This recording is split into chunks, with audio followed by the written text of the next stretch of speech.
I have something that I would like for you all to add in your notebook.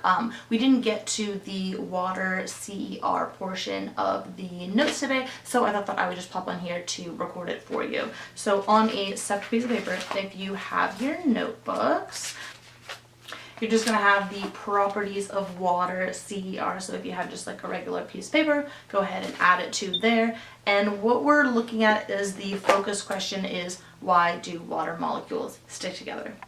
So if you title your page property of water CER, like I said, this is going to be the focus question. So you're going to write that down. What causes water molecules to stick together?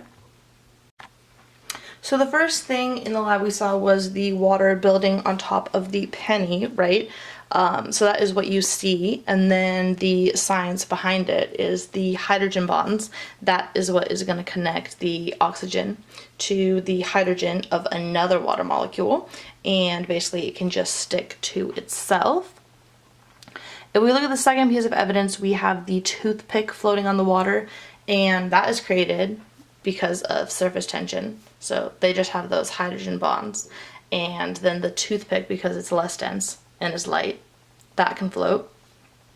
So that's going to be your second piece of evidence.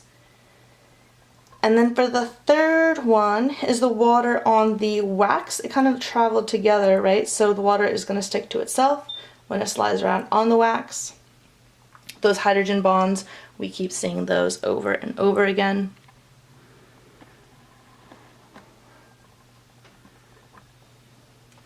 I have this lovely drawing. So here we have the oxygen molecules, which are slightly negative, and then we have the hydrogen here, which is slightly positive. Covalent bonds, we haven't talked about those yet, but those are what connect the oxygen to the hydrogen within a water molecule. And then we have the hydrogen bonds, which will connect each individual water molecule to itself. To each other, I should say. So if we kind of zoom out of the whole picture, you can write whatever claim that you would like. But in short, the water molecules are going to stick together because the oxygen is slightly negative, the hydrogen's slightly positive. Those hydrogen bonds, we saw it again and again in the reasoning between why the water molecules stick to itself. And that is why.